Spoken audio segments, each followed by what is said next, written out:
Mondial Sport, leader de l'équipementier au Sénégal, vous présente ses offres spéciales en cette fin d'année 2020. Deux maillots floqués à 20 000 francs. Survêtement à 20 000 francs. Livraison gratuite. Vous avez les survêtements du Paris Saint-Germain, du Barça, de vos clubs préférés. Maillot plus masque à 10 000 francs. Ne vous le faites pas raconter avec Mondial Sport.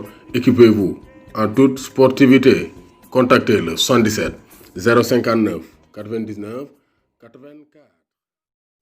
Bonsoir à toutes et à tous, bonsoir à tous les suiveurs et à tous les inconditionnels de Grégoire Omnisol. Bravo aux joueurs du Paris Saint-Germain et de Bachar Sekhir, surtout aux joueurs du Paris Saint-Germain qui ont été solidaires face à cet acte raciste du quatrième arbitre de ce match de Ligue des Champions. Gis nañ ne vraiment Marquinhos, Neymar ak Mbappé, ils sont venus soutenir les joueurs de Bachar Sekhir parce que Achille Webo, ancien international camerounais, ancien joueur du Real Mallorca, un excellent buteur, moo jugoon di casse sur une faute commise sur un joueur de Bachar Sekhir. Dafa jug di casse comme d'habitude parce que joueurs yi staff yi des fois dañuy jug di casse parce que c'est naturel.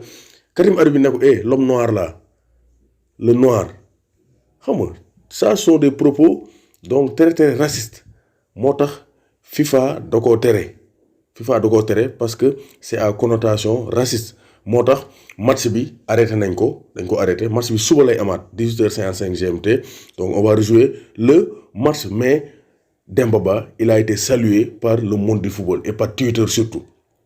Demba dafa jug ne arbitre bi pourquoi tu as eu besoin de le désigner par black guy, anglais la ko doon wax quoi. Mu ne ko pourquoi nga naan ko l'homme noir, lu tax nga utiliser l'homme noir te bu fekkee nit ku weex la tubaab la doo wax l'homme blanc, ça c'est raciste. Moo tax tout le monde est solidaire, no to racisme, solidaire avec Achille Webo et Demba Ba. Donc gis ngeen Twitter ñoom ñëpp ñu ne on veut moins de numéros verts et plus de Demba Ba. Donc parce que gars yi dañoo kontaan. Enfin bravo Demba Ba pour avoir montré la voie. Loolu kan moo ko wax Rio Mavuba, ancien international français mais d'origine congolaise. Donc moom il a fui la guerre au Congo, après mu dem Bordeaux, international français. Il a été capitaine de Lille, donc pendant longtemps il a été un grand joueur de Bordeaux. Moom aussi wax na yéen ñu bëri wax nañ aussi, donc c'est quand tu te respectes que les autres te considèrent. Voilà ce que Demba Ba nous donne une leçon. Donc gars yëpp génn nañ parce que Demba Ba il a montré la voie. Dafa dem akki ji arbitre bi wan ko ne nit ku weex nga nit ku ñuul la mais on est tous des personnes. Ëppale wu ma la dara.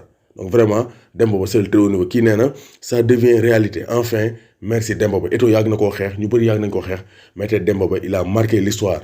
Donc vraiment Demba Ba c'est la fierté, c'est une fierté sénégalaise.